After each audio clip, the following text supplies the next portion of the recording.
En tout cas, je suis largué à ce moment et j'aimerais lancer l'enregistrement. Normalement, vous l'avez qui tourne ici, non?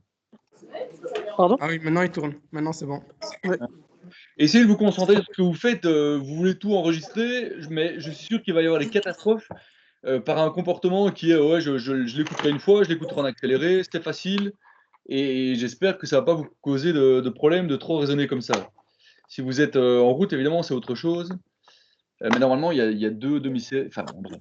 Je continue. Est-ce qu'il y a des questions concernant l'aspect technique de la régule et pas sur l'aspect technique des vidéos? Non, monsieur. Merci. Magnifique. Donc, j'insiste ici, le développement n'est vraiment pas compliqué, mais ce qui est surtout intéressant, c'est l'idée de base. Je reviens en arrière. On remplace la référence par la sortie du modèle de référence.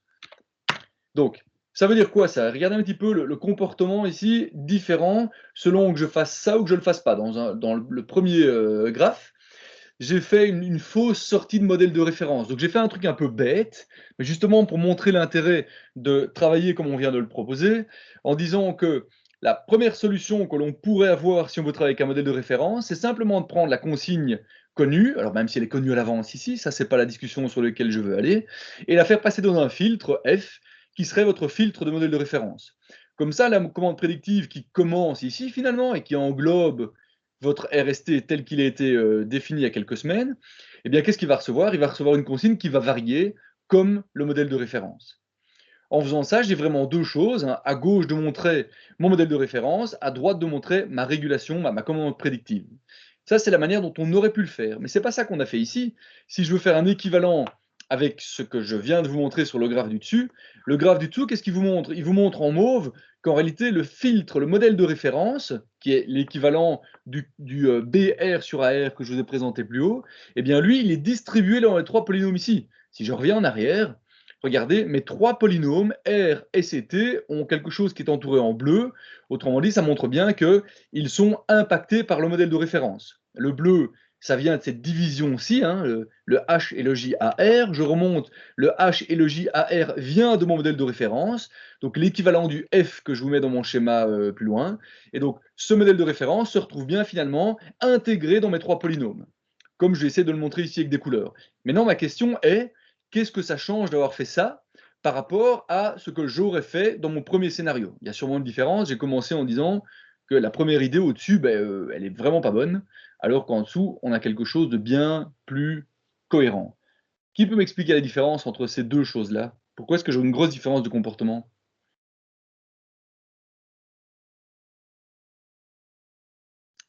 La solution, elle vous est presque donnée avec les deux graphes que j'ai ici. Imaginez ce qui se passe lorsque j'ai une variation de consigne et que cette variation de consigne, imaginons que j'ai une variation sous forme d'échelon. R de t ici varie sous forme d'échelon. Et je regarde ce qui se passe pendant deux périodes d'échantillonnage. Pendant deux périodes d'échantillonnage, j'ai la sortie de mon modèle de référence, F, ici, qui va avoir tendance à suivre mon échelon pour aller se stabiliser à 1, ici. Donc ça, c'est la sortie de mon échelon. Mais qu'est-ce qui va se passer à ce moment-là, quand je suis au temps t plus 2? Autrement dit, je suis ici. Je viens de recevoir comme sortie de ce modèle de référence cette valeur-ci. Qu'est-ce que je fais ici pour ma commande prédictive qui est en aval? Eh bien, comme je ne connais pas la sortie du modèle de référence futur, et c'est vraiment là qu'il y a une énorme différence, comme je ne connais pas la sortie du modèle de référence futur, ici je vous dis c'est un échelon, c'est une dynamique qui va aller tendre vers mon échelon, donc je vais la finir comme ça. Mais ça, je ne le sais pas encore à ce moment-ci, donc vu par ma régulation qui se trouve en aval, l'hypothèse que l'on doit faire, la seule chose que l'on peut faire, c'est supposer que la consigne est constante. Et donc quand je suis au temps t plus 2 ici, eh bien voilà ce que j'envoie comme information quant à la consigne future que doit suivre ma régulation. Tout simplement parce qu'à ce moment-ci, au temps t plus 2, j'ai la sortie de de référence qui est ici, elle a monté, hein, t plus 1, t plus 2. Au temps présent, si je suis en t plus 2, je ne peux rien faire d'autre que dire elle sera constante. Alors que vous avez compris, la différence avec ce qu'on fait ici, c'est que même si je suis au temps t plus 2, le fait d'avoir intégré la dynamique de référence dans mon régulateur fait que l'hypothèse que l'on fait, c'est que la consigne va rester constante. Et si la consigne reste constante, eh bien, la sortie de mon modèle de référence, elle, je peux prédire sa sortie pendant mon scénario futur. Vous voyez la différence entre les deux? Le fait d'avoir coupé ici et du coup de devoir faire une hypothèse de sortie du modèle de référence constante pour le futur, C'est tout à fait différent que faire une hypothèse de consigne future supposée constante. Vous voyez la différence?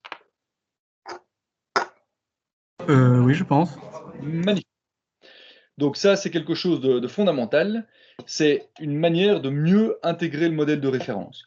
Remarquez qu'on en demande encore plus à notre régulation, hein. Elle est toujours optimale, elle a toujours ce caractère de prévision, elle est toujours capable de contrôler des systèmes assez complexes. Et en plus, ici, on va lui intégrer un modèle de référence. Donc, le développement, je ne l'ai pas fait complètement ici parce que c'est vraiment le copier-coller de ce qu'on a déjà fait ensemble. Donc, je crois que vous n'aurez aucun problème à refaire le développement plus complet, de manière à ce qu'on ne répète pas trop de fois la même chose. Donc voilà une des petites variations que l'on peut faire sur la commande prédictive, et je fais le lien avec la remarque pour laquelle je vous disais que la commande prédictive, c'était une grande famille avec plein de petites variations possibles. Alors une autre variation que l'on peut intégrer là-dedans, eh bien, c'est de rajouter un feed-forward. Encore une fois, c'est quelque chose d'assez basique et que vous avez déjà implémenté dans divers cours et labos. Par exemple, le labo de régulation en 3e, pour lequel vous avez rajouté un feed-forward qui vous permettait, lorsque vous variez la vitesse de ventilation des sèche-cheveux que vous aviez en labo, que vous l'ayez fait en simulation à distance ou au labo, c'était exactement la même philosophie.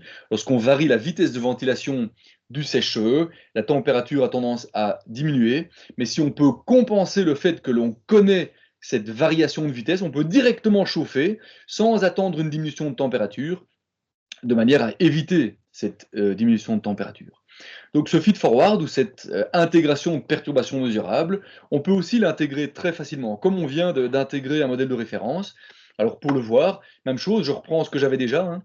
Ça c'est le modèle tel qu'on l'avait utilisé dans le développement de notre commande prédictive. Vous connaissez le A et le B du process, le C de la dynamique de perturbation, même si on a dit qu'on allait s'en servir comme élément de tuning, et le delta qu'on a intégré avec une réflexion sur le bruit et le type de perturbation qu'on veut rejeter, et qui nous a finalement fait gagner cet intégrateur dans la boucle fermée avec tout l'intérêt que vous lui connaissez.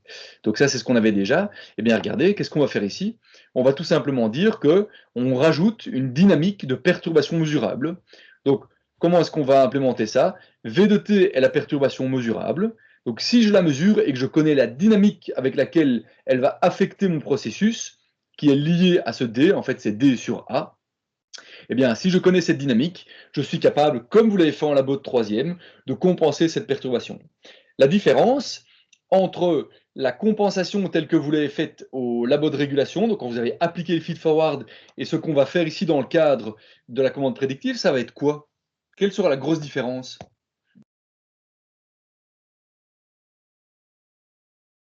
Il y en a une qui va être meilleure que l'autre. À votre avis, est-ce que c'est mieux de faire une commande prédictive très directe comme vous l'avez fait au labo de régulation en 3e, ou de l'intégrer dans une commande prédictive telle qu'on le dit ici?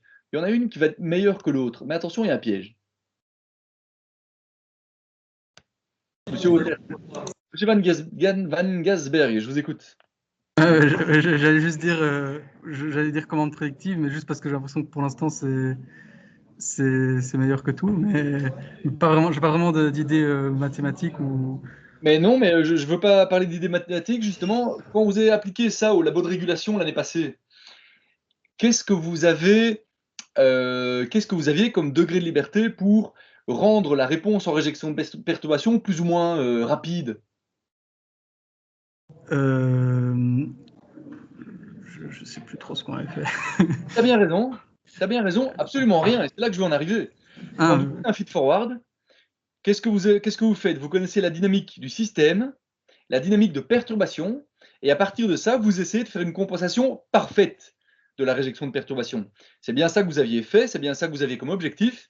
Le feed-forward tel que vous l'avez appliqué en régulation, et tel qu'on l'applique souvent en industrie, a comme objectif de réagir le plus rapidement possible, autrement dit de pousser sur l'organe de réglage, de manière à ce que l'effet de la perturbation soit compensé par ce que va faire l'organe de réglage, et comme ceci, essayer de ne pas voir d'effet sur la sortie. Donc c'est une compensation parfaite, entre guillemets. Mais elle n'est pas parfaite dans le sens de ce qu'on est occupé à faire ici. Et elle est même un peu en opposition avec ce qu'on est occupé à faire ici. Pourquoi est-ce que je dis ça, monsieur Dupuis?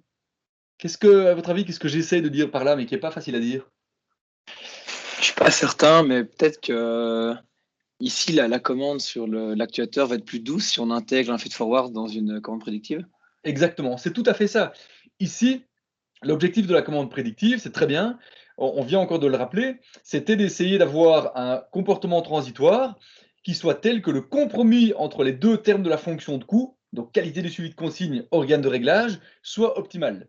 Donc le but n'est absolument pas d'avoir une réponse instantanée et parfaite, autant pour le suivi de consigne que pour la réjection de perturbation, que pour la réjection de perturbation mesurable. Donc qu'est-ce qu'on va faire ici? Quand on va intégrer ce feed-forward ou cette perturbation mesurable dans notre commande prédictive, on va en fait tout simplement donner plus d'informations sur la perturbation à notre optimisateur. Mais lui, notre optimisateur, notre optimisation, qu'est-ce qu'elle va faire? Elle va quand même utiliser comme degré de liberté, enfin plutôt comme fonction de coût, une fonction de coût qui va utiliser la qualité du suivi de consigne. Et donc c'est clair qu'ici on est dans une optique tout à fait différente. On va donner une information beaucoup plus claire, bien plus réaliste à notre optimisation en disant, ben, vu que je mesure telle perturbation, je sais qu'il va se passer ceci dans mon comportement futur. Tiens en compte dans ton optimisation de comportement futur. Mais donc c'est tout à fait différent d'un feed-forward brut qui lui va essayer de parfaitement compenser la perturbation. Donc, nuance importante, oui on fait de la perturbation, de la réjection de perturbation, pardon, oui on fait du feed-forward ici, dans l'intégration qu'on est occupé de faire de la commande du feed-forward dans la commande prédictive, mais attention, on va quand même continuer d'optimiser en tenant compte de l'agressivité sur l'organe de réglage. Donc, ça ne va pas changer grand-chose. Je vais passer ma question ici. Non, je vais quand même vous la demander parce que je ne sais plus si elle est dans ma liste des questions d'examen ou pas. Donc, ça ne va pas changer grand-chose. Vous voyez qu'ici, on va changer simplement l'expression d'un prédicteur. Hein. Oui, ça va nous servir à dire, mais vu que j'ai une perturbation ici, je sais qu'elle va affecter la sortie de mon système. Alors, on a beaucoup discuté du fait qu'il y avait deux paquets jusqu'ici. Hein. Un paquet avec une réponse libre et un paquet avec une réponse forcée. Eh bien, donc une réponse que je peux encore influencer, une réponse que je ne peux plus influencer. Celle-ci, à votre avis, est-ce qu'elle est à considérer comme étant dans mon premier paquet ou dans mon deuxième paquet? Est-ce que je peux encore influencer ça ou pas?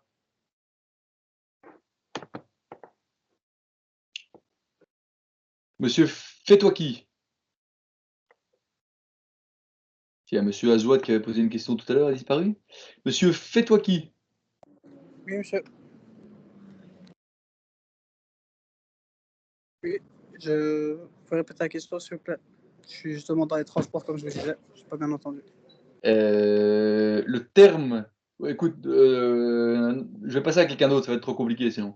Monsieur Zielinski. Excusez-moi.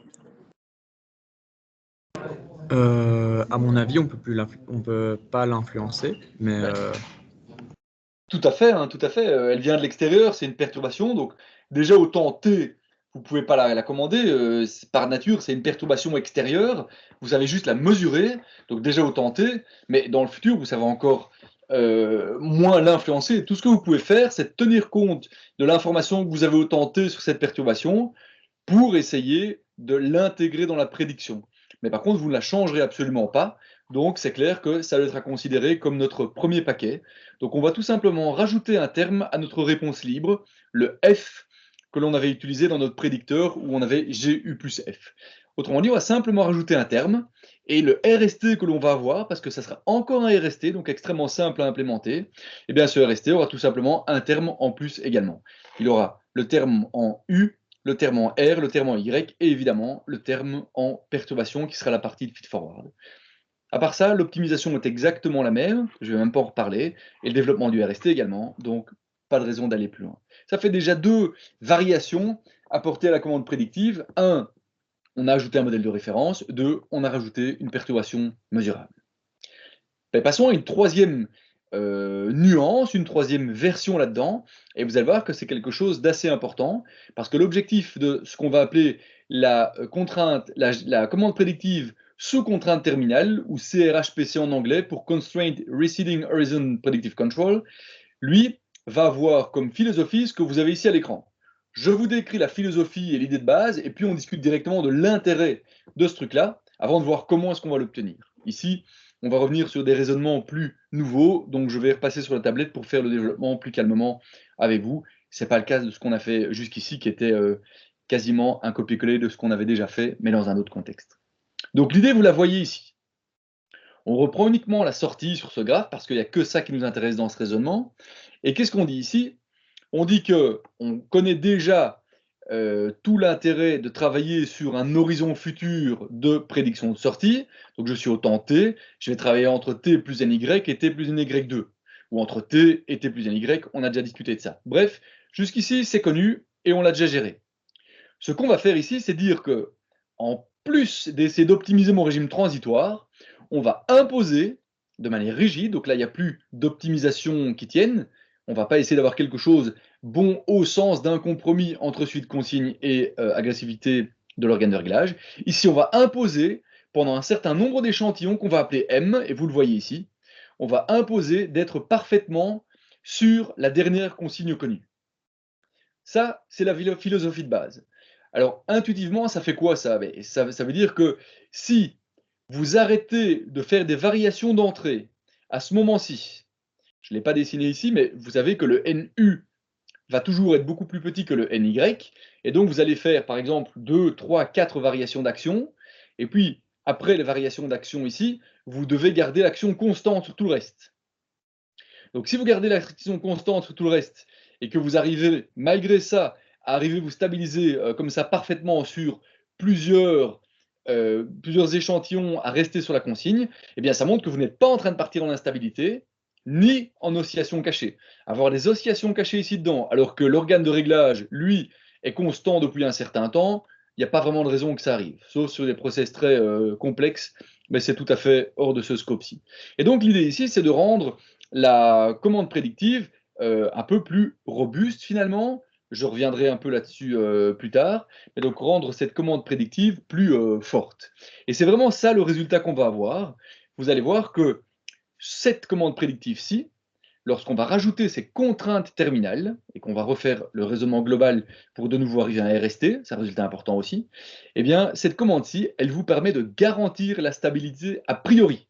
Ça, c'est le gros avantage de cette commande-ci, par rapport à celle qu'on a vue avant, la commande de base, qu'on a appelée GPC, c'est que celle-ci, eh bien, de manière nominale, donc si je n'ai pas d'erreur de modélisation, si mon système est parfaitement connu, eh bien, de manière nominale, on peut garantir que dans un certain jeu de paramètres, donc NY plus grand que, NU plus petit que, lambda plus grand que, et des choses comme ça, on y reviendra plus tard, eh bien, en respectant certaines règles, telles que celles que je viens de définir, on peut garantir que le système nominal sera stable en boucle fermée. Donc ça, c'est un résultat vraiment fondamental.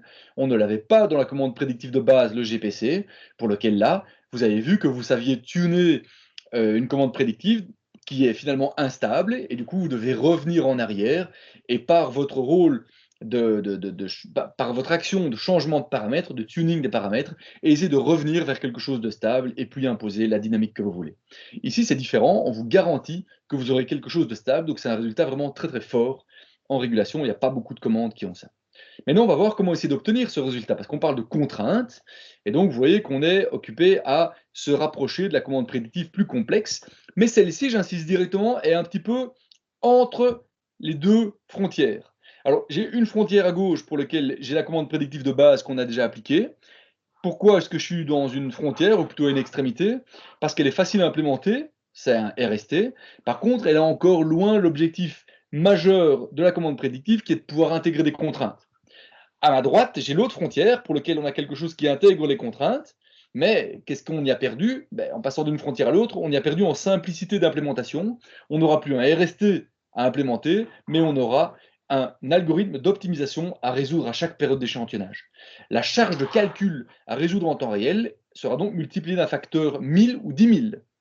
Donc c'est énorme. D'un côté, j'ai un gentil RST. À chaque période d'échantillonnage, vous le savez, c'est faire fois, plus, fois, plus, fois, plus. C'est très simple, c'est très rapide.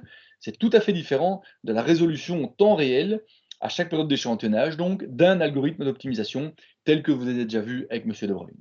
Ici, je reviens sur ma discussion, je suis un peu entre les deux. Parce que la commande prédictive qu'on va appliquer ici a bien déjà des contraintes, mais ce ne seront que des contraintes d'égalité, et pas les contraintes d'inégalité, qui sont celles que je viens mettre dans ma frontière tout à fait à droite.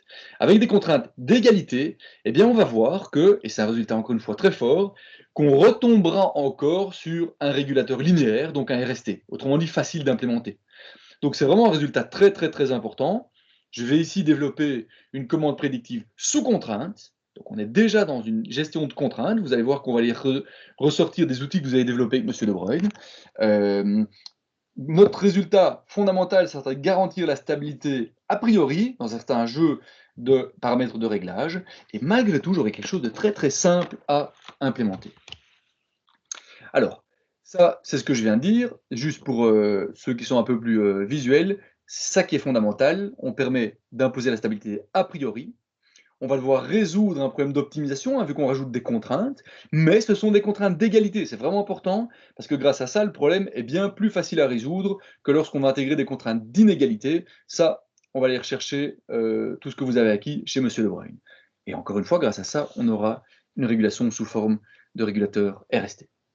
Alors, on va repasser sur la tablette pour faire un développement plus complet ensemble. Si je retrouve ce qu'il est passé. Tac, tac, tac. Alors, sample pen. Ça va. Ah, voilà. Ok, et on va partager cet écran.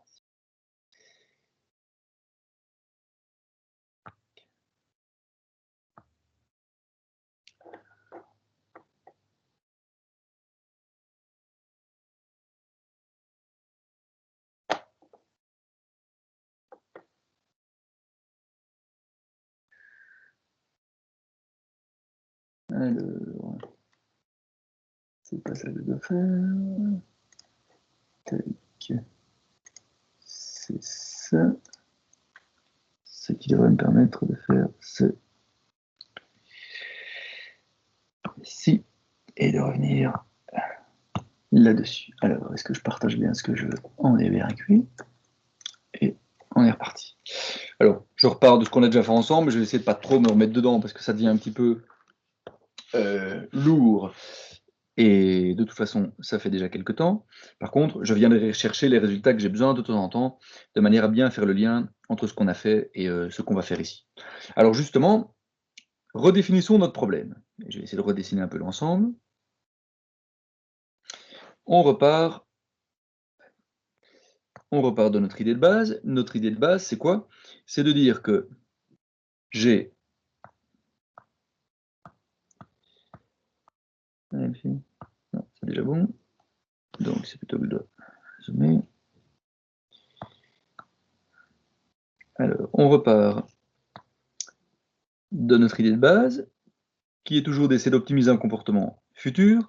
Je vais parler ici que de Y, parce que vous avez vu qu'il n'y a que ça qui va changer sur la commande prédictive, sur la commande prédictive qu'on est en train de développer. C'est toujours la même idée. Je suis au temps T. Je vais optimiser sur une fenêtre qui va jusqu'à T plus NY. Si je simplifie la notation pour ne pas utiliser NY1 et NY2, ça n'a pas beaucoup d'intérêt.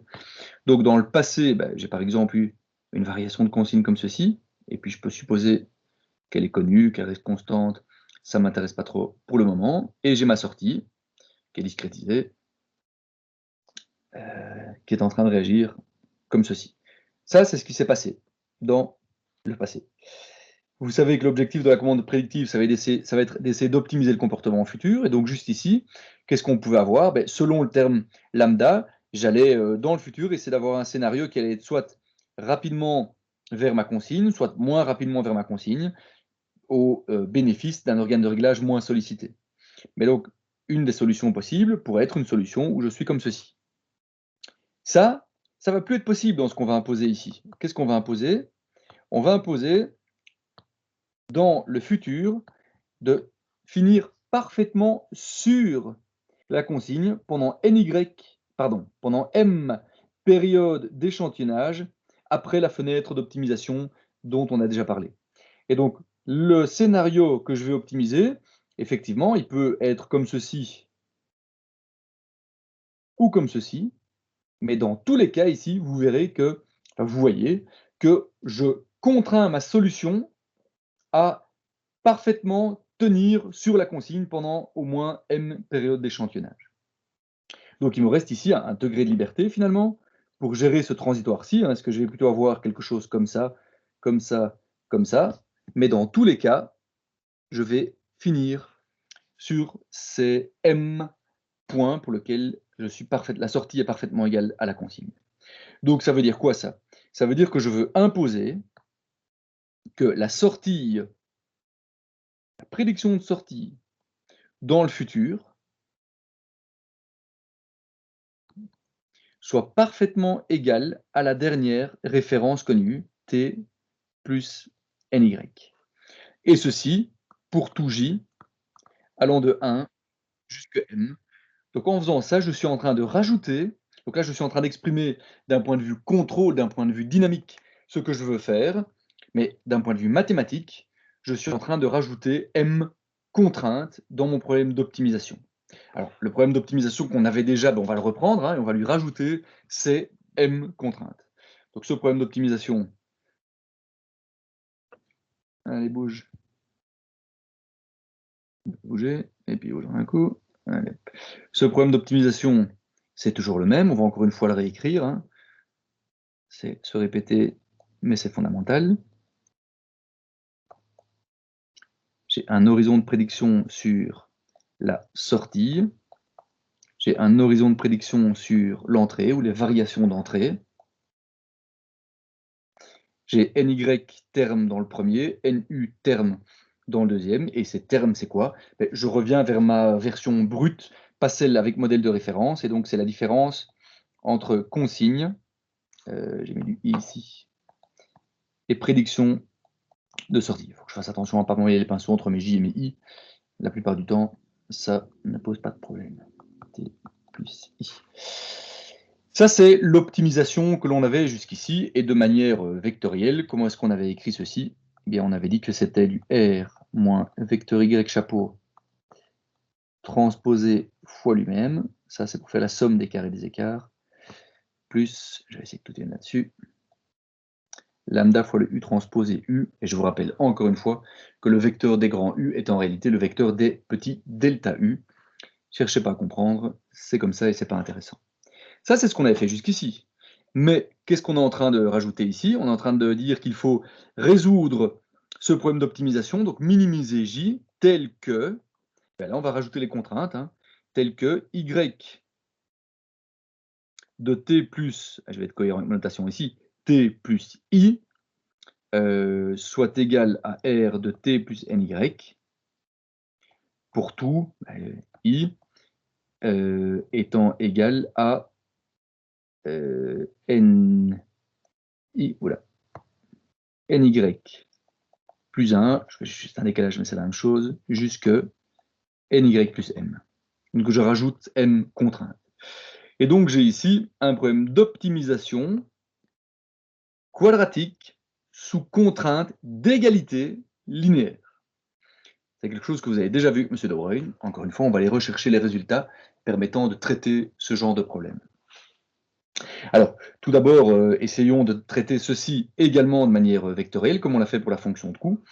Le vecteur avec tous les y contraints, je vais appeler ça le petit yc, et ici les petits rc. Tout simplement parce que ça va me permettre de dire que si avant, dans ma première version de commande prédictive, je savais déjà que y était égal à gcu plus f réponse libre, et bien finalement les yc, ce n'est rien d'autre que la suite, hein. Ce sont les m suivants. Et donc, qu'est-ce qu'on va dire? La suite, c'est exactement la même configuration.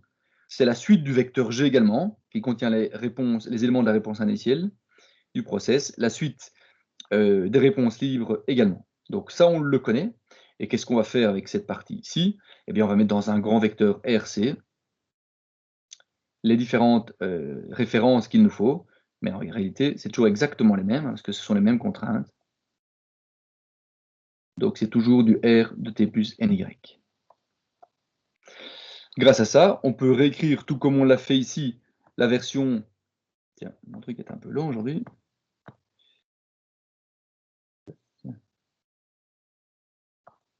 On peut réécrire la version matricielle de nos contraintes, que je vais mettre ici. Ça va être quoi? Ça va être le fait que YC doit être égal à RC. Et comme IRC, ben, on vient de le définir ici, on peut réécrire les contraintes comme étant égales à GU plus F, C est égal à RC.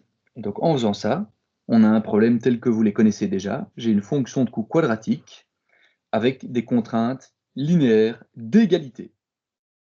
Alors comment est-ce qu'on résout ça? Ben, il suffit d'aller rechercher ce que vous avez déjà vu en théorie avec M. De Bruyne.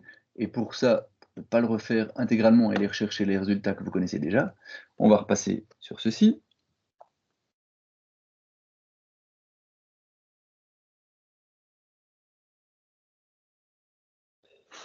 On va repasser sur ceci. Et donc, qu'est-ce qu'on voit ici? Que vous avez la fonction de coût de manière scalaire, les contraintes de manière scalaire, telles qu'on vient également de les réexprimer, et la même chose ici en bas, de manière vectorielle, ou de manière matricielle.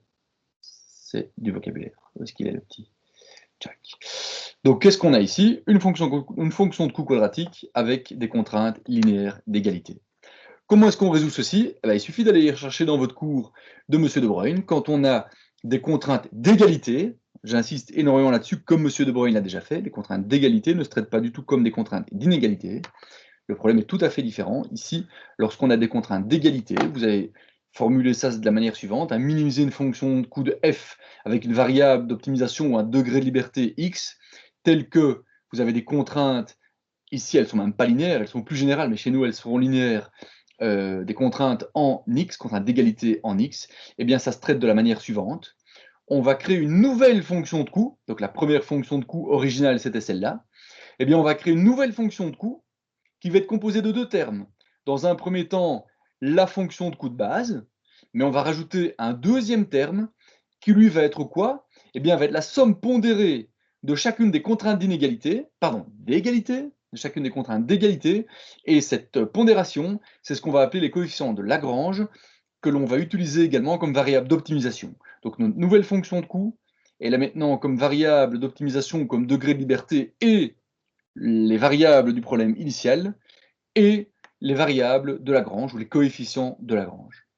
Donc, qu'est-ce que ça va nous faire sous forme vectorielle, encore une fois? La fonction de coût plus le vecteur transposé des coefficients de Lagrange fois les contraintes d'inégalité. Et donc, pour que ceci fonctionne, il faut exprimer les contraintes d'égalité. Pardon, je crois que je viens de dire de nouveau inégalité. On ne parlera que d'égalité pour l'instant. Et donc, il faut absolument exprimer les contraintes d'égalité sous forme d'une fonction de x qui est égale à 0. Autrement dit, tout ce qui est dans la partie droite, il faut le compenser pour le foutre dans la partie gauche, de manière à ce que j'ai 0 à droite. C'est ce qu'on va commencer par faire. À part ça, on a le même formalisme ici, hein, on a m contraintes d'égalité. Et qu'est-ce qu'on va faire? Donc, on définit cette nouvelle fonction de coût, ça je viens de le dire, et la solution du problème optimal, eh bien, vous allez la trouver en résolvant deux équations. Dans un premier temps, il faut que le gradient par rapport à x, donc les variables de base, soit nul. C'est pas surprenant, c'est un peu l'idée de base de l'optimisation. Mais comment intervient Lagrange là-dedans? Eh bien, vous allez aussi devoir résoudre le problème d'optimisation par rapport à cette variable de Lagrange et imposer que son gradient soit égal à 0. Ben, c'est ce qu'on va faire ici, en essayant de garder les choses le plus simple possible. Je repasse de ce côté-ci pour essayer de faire le raisonnement avec vous. Et je vérifie ce que je suis en train de partager. Non, là, j'ai pas partagé.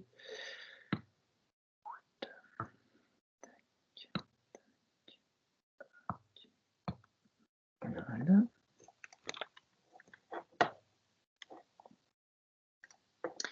Donc, qu'est-ce qu'on va faire pour résoudre ce genre de problème?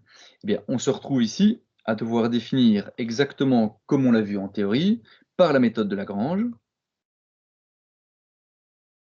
Qu'est-ce qu'on va faire? On va se définir une nouvelle fonction de coût, je vais l'appeler J étoile, qui est égale à la fonction de coût de base, J, plus le vecteur de Lagrange. Alors comme nous, on a déjà un lambda, on va l'appeler lambda m, de manière à ne pas le mélanger. On a vu qu'on allait le transposer. Et ici, qu'est-ce qu'on doit venir mettre? Les contraintes d'égalité en ayant un terme de droite nul. Le terme de droite nul, Ça veut dire qu'il suffit que je prenne ceci, que je le foute à gauche. Et donc, qu'est-ce que j'ai comme ceci?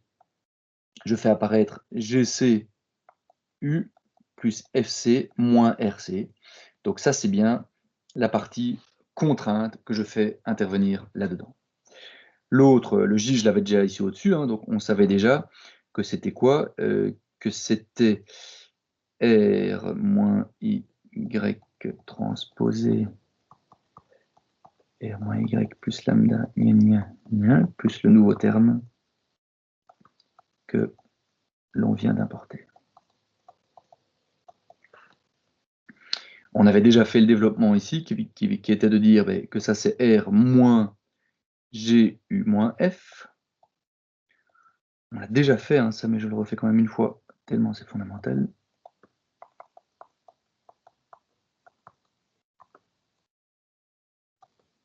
Faites attention, j'ai un lambda qui est une constante, le paramètre de tuning, et l'autre qui est le vecteur des variables de Lagrange qu'on vient d'utiliser.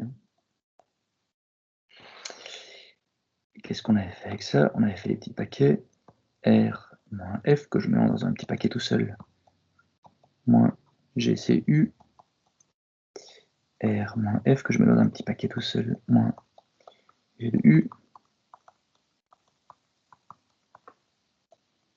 Et ici, je ne change rien, donc je ne le recopie pas. Et qu'est-ce qu'on a fait apparaître quand on a développé tout ceci? Eh bien, qu'on a un terme au carré, que ce terme au carré, c'est U transposé U. Et donc, qu'est-ce qui va me rester ici? G transposé G plus lambda 1,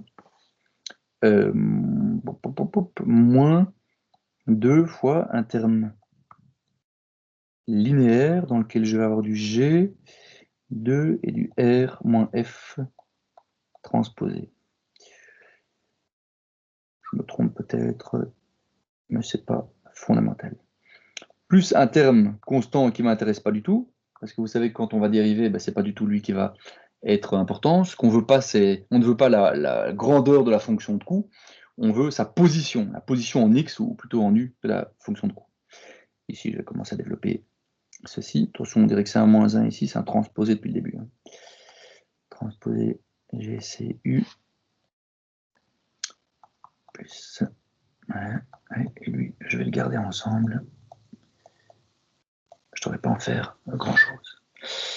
Et donc, cette fonction de coût J étoile, eh bien, en la résolvant par rapport à U et par rapport à lambda m, et en imposant que ce gradient par rapport aux variables que je viens de citer soit égal à 0, eh bien, on a les deux conditions telles qu'on trouve la solution optimale sous problème, sous contrainte d'égalité. Et donc, il n'y a plus qu'à faire ça, calculer ces deux gradients. En réalité, le premier est assez simple, parce que ça correspond exactement à ce qu'on avait déjà fait avant, hein, vu que la première partie, c'est celle qu'on avait déjà traitée. Et donc, quand on regarde le terme de second degré, qu'est-ce qu'on a? On a ici que quand on le dérive, on a le 2 qui vient du second degré. On a ce terme-ci, et c'est tout. Pof, je crois que c'est correct. Et pour le terme linéaire, qu'est-ce qu'on a? On ne change pas le sens, ça on le garde. Et on doit transposer ce qui est devant quand on le dérive. Donc il nous reste ceci. Et le transposer se compense. Mais ça, c'est que pour la première partie. Je peux rajouter plus 0 pour le terme constant que je viens de mettre ici et que j'avais volontairement passé. Plus, qu'est-ce qui se passe pour cette partie-ci? J'ai encore du U dans ce terme-ci, comme je suis en train de dériver par rapport à U, même chose. Voilà le gradient que j'avais besoin. Pour la dérivée par rapport à mes coefficients Lagrange, eh bien, vous voyez qu'ils n'interviennent pas du tout dans ma première partie. Il va uniquement intervenir dans ma deuxième partie. Et donc, qu'est-ce que je veux avoir là-dedans? Je peux revenir chercher ce qui m'intéresse ici, parce que comme ça, j'ai déjà isolé ma variable d'optimisation. Et donc, mon gradient par rapport à lambda m, c'est ceci. Sauf erreur de calcul. Et donc, qu'est-ce qu'on a ici? Eh bien, on a les deux équations qui, si elles sont respectées, nous donnent la solution du problème d'optimisation sous contrainte d'égalité. Alors, trouver la solution, ça veut dire trouver U optimal et lambda optimal.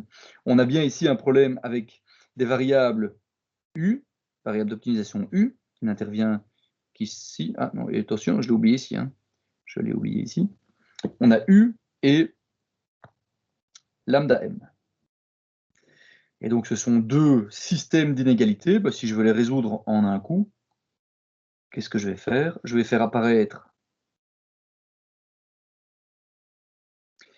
ma variable U, je vais faire apparaître ma variable lambda M et réexprimer ces deux systèmes d'égalité comme étant une égalité, de manière à pouvoir la résoudre. Donc, qu'est-ce que je vais avoir ici? Ben, mon premier terme, qui est 2 fois... Pourquoi est-ce que je passe en jaune? Ça n'a pas d'intérêt. Ah non, je ne suis pas en jaune. G transposé G plus lambda 1 fois U. Et qu'est-ce que j'ai en lambda M? J'ai ici lambda M. Tout le reste, c'est du terme constant, donc je le fais passer de l'autre côté en le changeant de signe. Il me reste G transposé R moins F, et il n'y a pas de raison que je perde mon 2 dans l'aventure. Ça me paraît correct, à quelques fautes de calcul près, c'est pas ça qui m'intéresse. Pour la deuxième équation, qu'est-ce qu'on a? En U, on a du GC, et en lambda M, on n'a rien. Et R de C et F de C passent de l'autre côté en changeant de signe. Tac, tac, tac. Ça me paraît à peu près correct. Alors, comme lui, il est un petit peu gros, qu'est-ce qu'on va faire? On va lui dire, toi, je t'appelle H, parce que ça sera plus simple. Et donc, il nous reste comme ceci, un problème assez simple à résoudre, pour lequel trouver nos variables optimales, U, U, non, il y aura quelque chose qui ne va pas aujourd'hui, ouais. U et lambda M, ça veut dire devoir résoudre ce problème-ci. Et résoudre ce problème-ci, c'est quoi? C'est très simple. C'est tout simplement ceci. Monsieur, Oui. c'est peut-être bête, mais j'ai juste pas compris pourquoi c'est lambda M, l'élément 1, 2 de la matrice de gauche, celle du haut. Juste à côté du U mauve, il y a lambda M. Tu parles de ceci? Non. Oui, c'est ça, oui. Eh bien, donc, qu'est-ce qu'on fait ici? On met en évidence les variables qui nous intéressent dans notre problème linéaire, c'est U et lambda M. Et donc, qu'est-ce qu'on est en train de dire ici? C'est simplement remettre sous forme matricielle ce que tu as ici sous forme vectorielle, entre guillemets. Donc, qu'est-ce qu'on a? On a ceci qui multiplie U, donc c'est bien ça qui multiplie ceci, plus ceci. Merde. Ça traîne aujourd'hui, plus ceci. Donc je veux montrer le dernier terme avec GC transposé, voilà, tout arrive en même temps. Plus GC transposé fois lambda M, donc c'est bien... Ah bah oui, mais il y a une erreur, mais merci. Évidemment, il y a une erreur, oui, oui. Lambda M n'a rien à foutre là, c'est GC transposé qui vient là, oui, tout à fait. C'était ça ta remarque? C'était effectivement ça ma remarque. Un tout grand merci, ça n'a évidemment aucun sens. Pas de souci.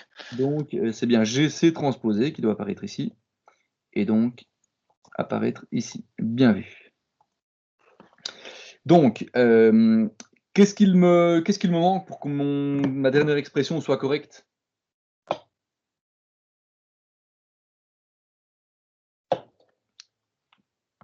Bah, ceci, hein.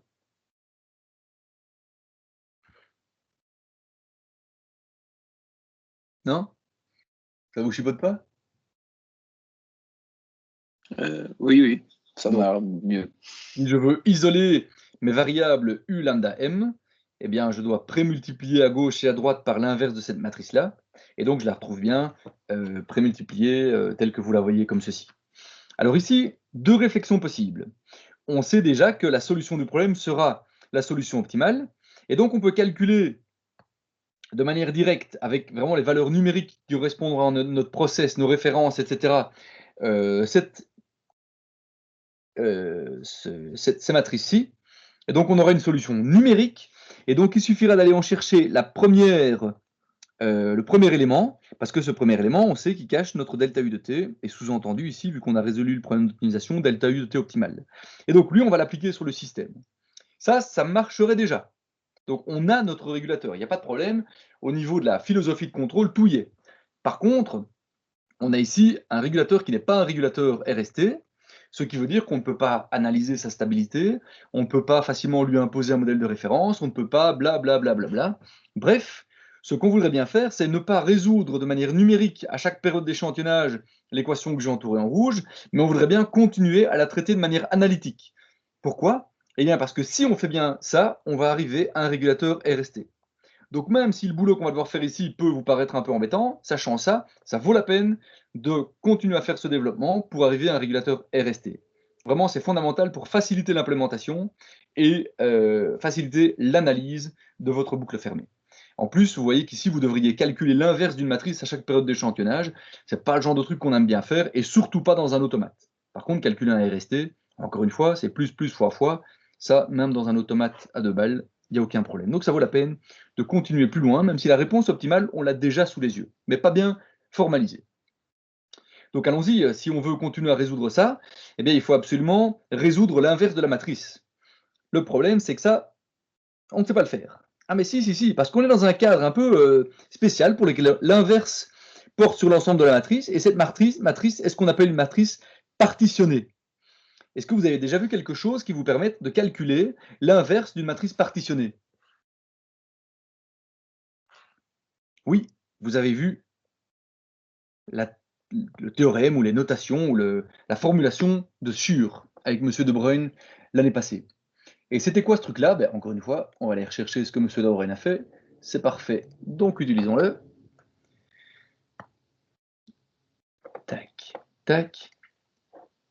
On va aller rechercher ce que vous avez fait, qui est ceci. Qu'est-ce qu'il a dit sur?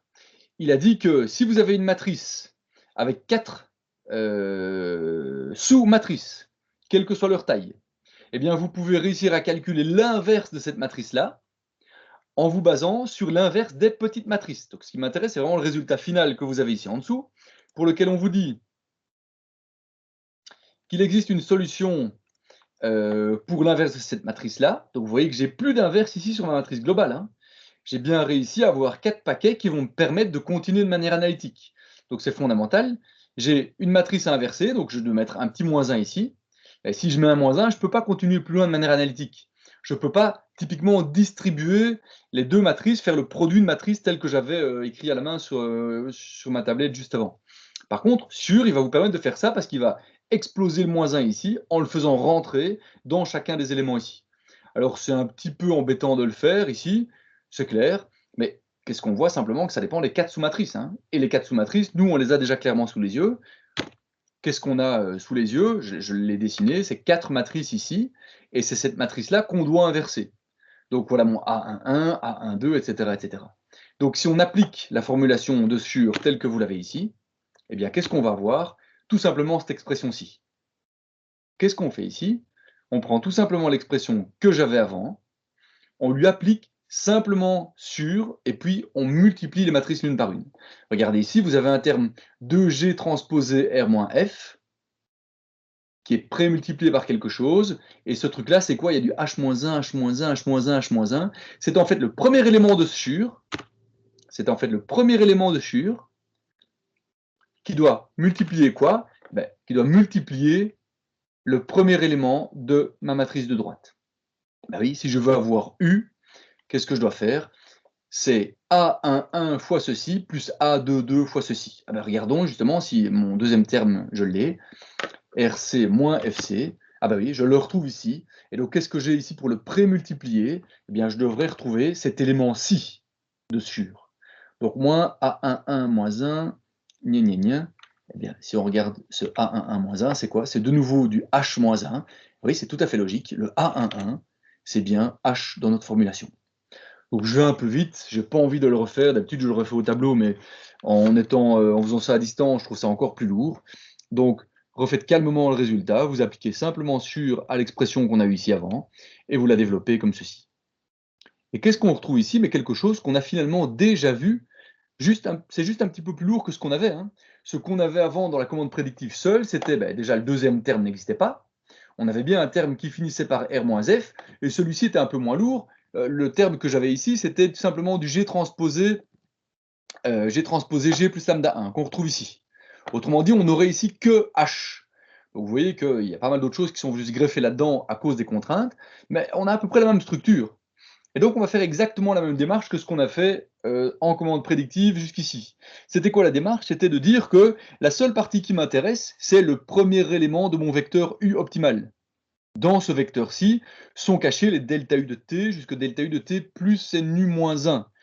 Encore une fois, on travaille par horizon glissant, horizon fouillant plutôt. Donc, qu'est-ce qu'on va faire? Uniquement prendre la première composante de ce vecteur-là. Le reste ne nous intéresse pas. Et donc, prendre la première composante de ce vecteur-là, ça veut dire que j'aurai uniquement besoin de la première ligne de ce machin-ci. Ça, c'est ce qu'on avait déjà fait avant. Hein. Remarquez bien que tout ce que j'entoure est composé de constantes qui dépendent de mon process. Hein. G, c'est la réponse indicielle de mon process. H, bah, ça cache la réponse indicielle de mon process parce que c'est des G qui sont dedans et un paramètre de réglage. Et j'ai rien d'autre là-dedans.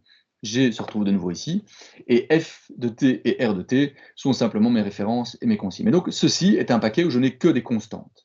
Même chose ici, j'ai un deuxième paquet où je n'ai que des constantes qui dépendent de mon process, H et G, et il prémultiplie R de C moins F de C. Et donc, je vais avoir besoin uniquement aussi de la première ligne de ce machin-là.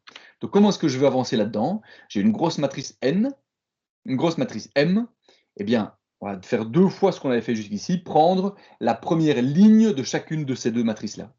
C'est ce qu'on va faire, et en écrivant que la première ligne de la matrice N est composée des petits N1, et que la première ligne de la grande matrice M est composée des petits M1, donc ça remplace tout simplement les alphas qu'on avait utilisés.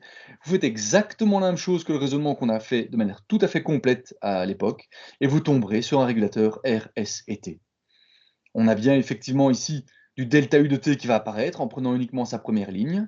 Ici, on a des références qui vont apparaître, donc elles vont nous faire sortir le terme référence, donc le terme T, le polynôme T plutôt. Dans F, on va rechercher l'expression de F et on voit que ça dépend de Y de T et de delta U de T-1. Donc ça va construire comme ça, pour les delta U, une partie du vecteur R, pour les Y, le vecteur S qui assure la contre-réaction.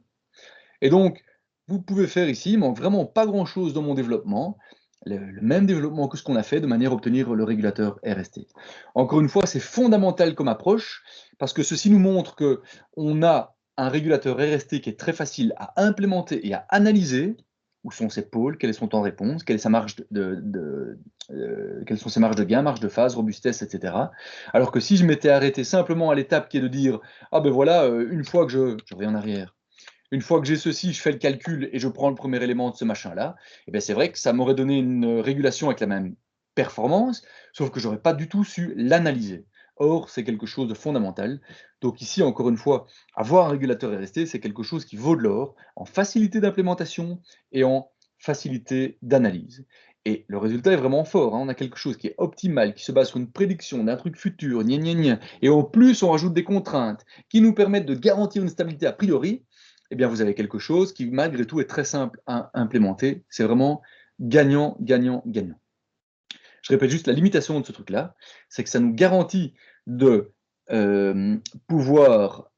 nous garantit d'avoir un système stable, a priori, mais uniquement si le système est parfaitement modélisé. Donc, c'est quand il n'y a pas d'erreur de modélisation. S'il y a des erreurs de modélisation, eh bien, vous le savez, c'est le polynôme C qui va nous assurer la robustesse.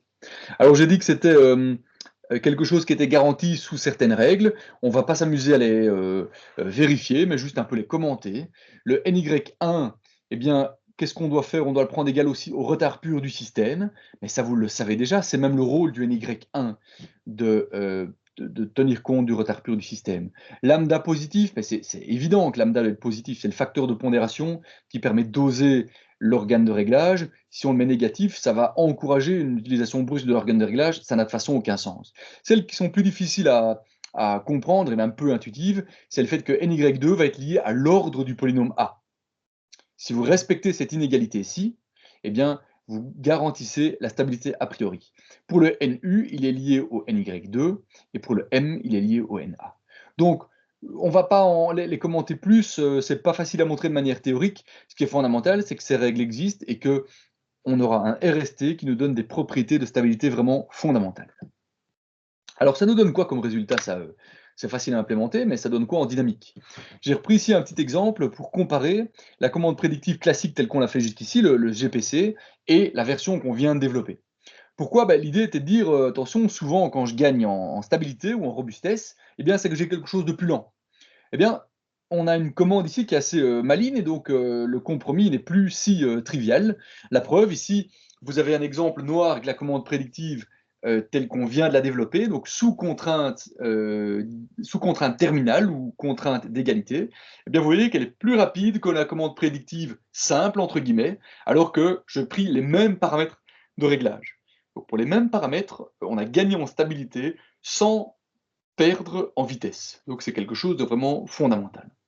Donc juste pour insister sur le fait que vous n'allez même pas spécialement perdre en vitesse ce que vous avez gagné en stabilité. Est-ce que vous avez des questions sur ceci? Donc je vous rappelle un peu ce qu'on a fait jusqu'ici. On a parlé de la commande prédictive avec un modèle de référence. On a vu que c'était une modification assez simple de la commande prédictive généralisée. On a dit que la deuxième modification, c'était d'insérer un feed-forward. Et on a bien discuté de la différence entre le feed-forward brut, qui essaye d'être parfait, alors que nous, on a encore un caractère optimal qui tient compte des pondérations sur les variations de grandeur réglante. Et puis, le gros morceau ici, c'était d'introduire la commande prédictive sous contrainte terminale ou à horizon contraint. Gros avantage en termes de garantie de stabilité a priori pour le système nominal, sans que ça nous coûte quoi que ce soit en termes de complexité. Ici, on est vraiment à la limite de ce qu'on peut faire, sans devoir passer à des algorithmes plus compliqués. Donc vous allez voir que quand on introduira les contraintes d'inégalité, là, on n'aura plus de RST. On a encore quelques autres trucs à voir avant ça, pour lesquels on aura des RST. Mais donc ici, en termes de contraintes, on a déjà introduit contraintes, mais pas encore les contraintes méchantes et très utiles, évidemment, d'inégalité. On est sur de l'égalité. Est-ce que vous avez des questions par rapport à ceci? Moi, j'en ai une. Oui. C'est juste dans l'exemple que vous montrez, en fait, la contrainte, a priori, si j'ai bien compris, elle devrait juste assurer la stabilité. Mais là, on voit que c'est beaucoup plus rapide. Est-ce que c'est un pur hasard ou est-ce que ça va souvent être un phénomène qui va arriver? Comme je vous dis ici, je voulais vous montrer un exemple pour montrer qu'on n'allait pas d'office perdre en rapidité si on gagnait en stabilité. Maintenant, je ne dis pas, et ce n'est pas vrai, que la commande prédictive est toujours plus rapide. Je voulais juste dire qu'ici, ce n'est pas aussi simple, on peut donc réussir, et c'est ce que vous avez sous les yeux, avoir quelque chose qui gagne et côté stabilité et côté rapidité. Mais non, je ne veux pas généraliser, ce ne serait pas correct. Ok, merci. Autre question? Non? Magnifique. Ça fait toujours plaisir d'avoir une question. Alors, on passe à la suite. Je crois qu'on n'aura pas le temps de le finir aujourd'hui, mais c'est déjà bien d'introduire les choses. Je ne me trompe pas, on a bien jusque 6 heures. Hein? Oui, c'est jusque 6 heures. Ouais, c'est ça. Magnifique, merci. Donc, on va repasser de l'autre côté pour introduire encore une autre version de commande prédictive qui est en réalité celle que la plupart d'entre vous ont déjà, enfin celle que le 2/3 d'entre vous normalement ont déjà implémentée aujourd'hui.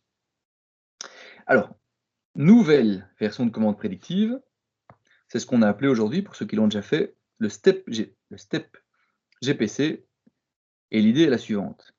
On a vu, on a encore rappelé aujourd'hui, que la commande prédictive, elle se base sur l'expression d'un prédicteur qui a deux termes. Le premier terme qui est, j'ai partagé mon écran, là, j'ai pas vérifié.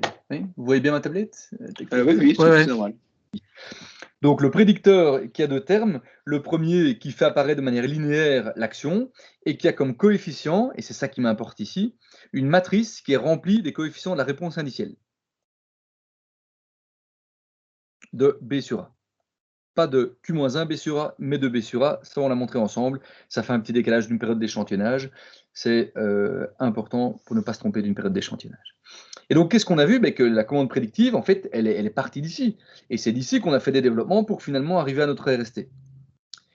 Ce qui veut dire quoi? Et ce qui veut dire qu'on a besoin, dans ce qu'on a fait jusqu'ici, de nos polynômes B sur A. Mais en réalité, vu qu'on est passé par cette expression-ci, qui nous montre bien que ce qu'on a besoin, c'est la réponse indicielle, eh bien, si on arrivait à montrer également que ceci peut être remplacé par quelque chose qui est fonction de la réponse indicielle, on pourrait dire qu'on n'a pas d'office besoin de, ça devrait être un B, de la fonction de transfert pour faire notre commande prédictive, mais qu'on pourrait se baser uniquement sur la réponse indicielle. Ça, c'est quelque chose de fondamental. Parce que si vous devez aller en industrie, et vous irez en industrie et parler de ceci, ben vous allez avoir certains clients, collègues ou chefs qui vont vous dire: «Ouh là là, avec quoi tu viens, une fonction de transfert, je ne sais même plus ce que c'est, discrétiser, et pourquoi enlever les n-1, ça me paraît trop compliqué, on va faire un PID», même si on sait que ça marchera moins bien. Par contre, si vous dites: «Moi, avec la réponse indicielle, eh bien, je vais pouvoir développer une régulation», ben, tout le monde va le comprendre parce que tout le monde sait que la réponse indicielle elle caractérise parfaitement la dynamique du système.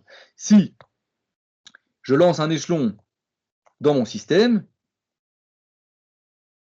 et que je regarde la réponse indicielle de mon système, eh bien cette réponse impulsionnelle, je sais que en la connaissant à chaque période d'échantillonnage, j'ai une information parfaite quant à mon système. Donc elle porte la même information que ma fonction de transfert. Et donc c'est ça ici l'idée, c'est de dire mais pourquoi pas développer une commande prédictive qui n'a même pas besoin de connaître la fonction de transfert, mais qui ne se base que sur les éléments de la réponse indicielle. Encore une fois, c'est quelque chose de fondamental parce que ça va être bien plus facilement implémenté en industrie et accepté en industrie. Et d'ailleurs, la commande prédictive qu'on retrouve le plus souvent en industrie est sous cette version-ci. Et multivariable, ça, on y arrivera après. Alors, sur quoi est-ce que ça se base, cette idée-là? Comment est-ce qu'on va en arriver là? Ben, il faut faire un prédicteur qui fasse apparaître uniquement les éléments de la réponse indicielle. Donc ça, on a vu que pour le premier terme, c'était OK, mais pas pour le deuxième. Mais revenons un petit peu à la base de ce qu'est un système dynamique. On sait que la sortie d'un système, eh bien, on peut l'exprimer de plusieurs façons, soit à partir de la fonction de transfert, OK, soit à partir de la réponse, des éléments de la réponse impulsionnelle et de la somme de convolution, du produit de convolution. Et donc, c'est quoi ça? C'est tenir compte de ce qui se passe entre maintenant et dans l'infini, tenir compte des éléments de la réponse impulsionnelle et venir tenir compte des anciennes entrées. Ces deux expressions sont parfaitement identiques, et ça, c'est la base de la dynamique des systèmes. Mais c'est bien ici la réponse impulsionnelle que l'on utilise dans le produit de convolution. Or, la réponse impulsionnelle, on l'a moins en industrie. Taper une impulsion dans votre système, c'est taper une bombe dedans. Donc, on préfère la réponse indicielle. Ma réponse indicielle ici, dont je vais appeler les éléments, les S de I. Mais quel est justement le lien entre S de I, les éléments de la réponse indicielle, et H de I, les éléments de la réponse impulsionnelle?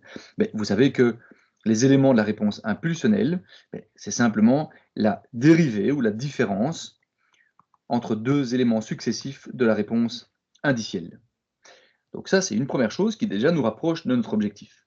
Alors on va essayer de simplifier un peu le cadre dans lequel on travaille en disant, mais on a déjà discuté du fait qu'un système physique, il n'avait quasiment jamais un passage direct. Que quand vous faites votre variation de consigne, eh bien, vous n'avez pas une variation brusque de votre sortie. Vous avez au moins un retard d'une période d'échantillonnage. Et c'est pour ça qu'on avait justifié la sortie du Q-1 dans notre définition de système. Et ici, concrètement, ça veut dire quoi? Ça veut dire que le premier élément de la réponse impulsionnelle est d'office égal à 0. Autrement dit, ça ne sert à rien de tenir compte de ce coefficient-là, et je peux tenir compte de ce qui se passe uniquement à partir de 1. Une autre chose importante, c'est que si, et c'est une condition pour aller plus loin, si j'impose que ce que je vais faire dans la suite est uniquement valable pour des systèmes stables, eh bien un système stable, par définition, ça veut dire que sa réponse indicielle va venir se stabiliser quelque part. Si sa réponse indicielle vient se stabiliser quelque part, ça nous apprend que deux éléments successifs sont identiques et ça nous montre que la réponse impulsionnelle revient vers 0. Autrement dit, un système stable, eh bien, sa réponse impulsionnelle revient aussi vers 0 après un certain temps. Combien de temps? Eh bien, on va dire qu'il va se stabiliser après n périodes d'échantillonnage. Donc, je pourrais ici dessiner t plus n si mon échelon est lancé au temps t. Et donc, ça veut dire quoi ça? Si la réponse impulsionnelle revient vers 0, par le même raisonnement, je peux dire que ça ne sert à rien d'aller jusqu'à l'infini. Il suffit que j'aille jusqu'à n ou un coup plus loin, de manière à être sûr de tenir compte de toute ma dynamique. Donc, en tenant compte de ça, on peut réécrire le système, on peut réécrire notre vecteur y de t, mais le but c'est d'aller vers un prédicteur. J'ai dit vecteur, pardon, la variable y de t, de la manière suivante.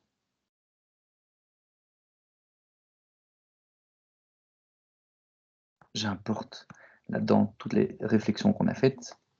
Et ça veut dire quoi? Si je veux un petit peu développer ce machin-là, avec des chiffres, ça ferait quoi?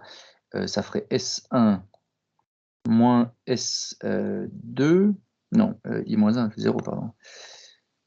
S0, le tout U de T moins 1, plus S2 moins S1, le tout, je ne mets pas les parenthèses, mais U de T moins 2, tac, tac, pète, plus Sn moins Sn moins 1, U de T moins N moins 1, donc moins, ça fait plus. Non, pardon, celui-là doit être N, il n'y a pas de raison de faire ça. Par analogie à ce que j'ai fait avant, j'ai pas besoin de faire ça. Plus le dernier, S de N plus 1 moins S de N, U de T moins N, et celui-ci, j'ai bien dit moins N plus 1.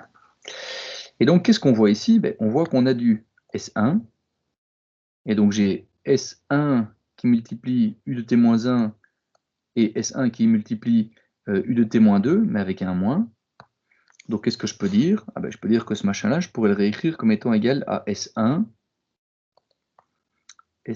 pardon, check, U de T moins 1, j'essaie d'aller un peu vite pour finir l'heure, mais du coup c'est dégueulasse, la tablette est fatiguée, U de T moins 1 moins U de T moins 2,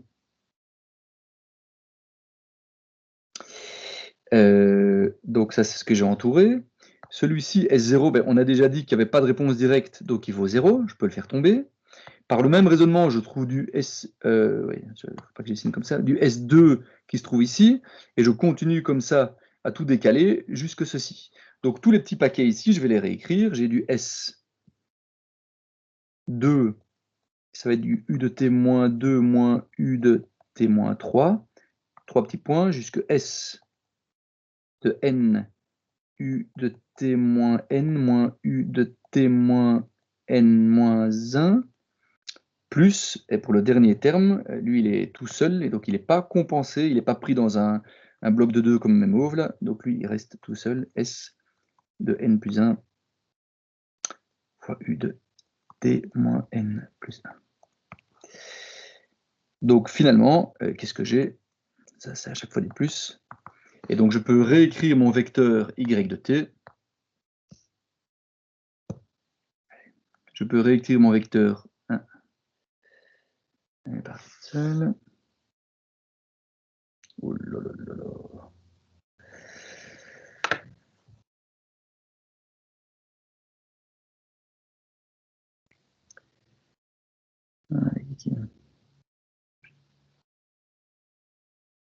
Où est-ce qu'on est là?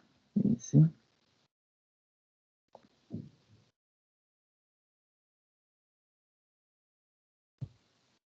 Bon, je vais essayer d'arranger ça pour la prochaine fois. Je ne sais pas pourquoi elle traîne comme ça.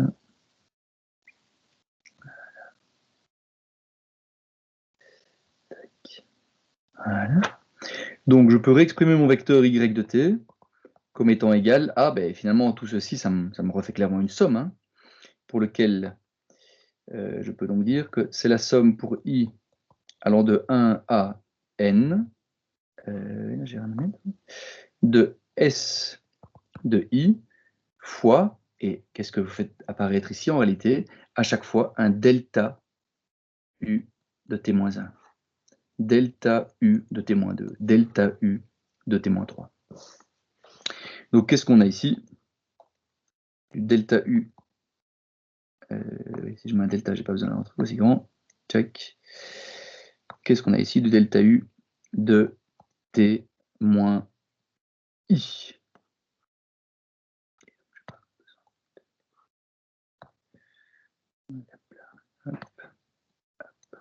Donc qu'est-ce que j'ai fait ici? Finalement, on peut voir ça de manière un peu directe, hein.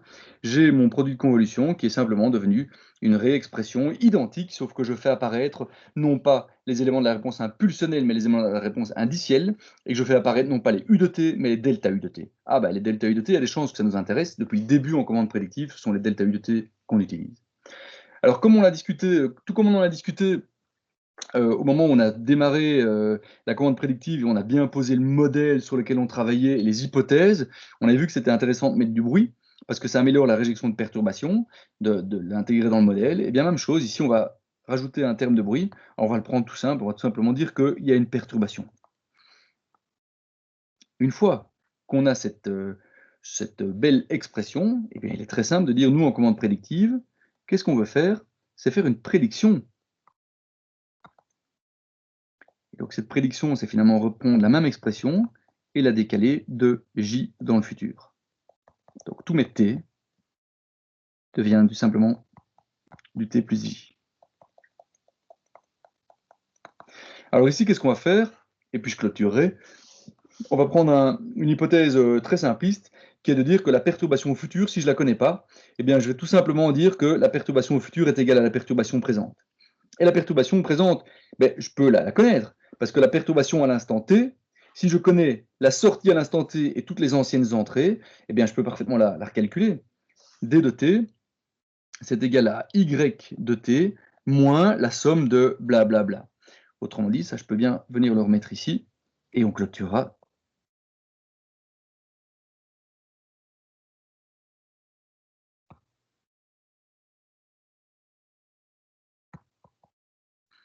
Plus, et mon D de T plus I qui devient D de T, et de TT, on vient de dire qu'en allant le chercher sur la ligne du dessus, on pouvait l'estimer, l'observer, comme étant Y moins, et du coup je récupère une somme, mais qui elle est en T, pas en T plus J.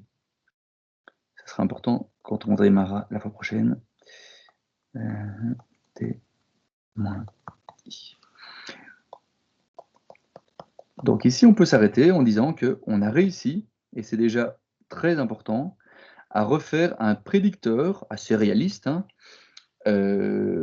qui ne fait intervenir que les éléments de la réponse indicielle.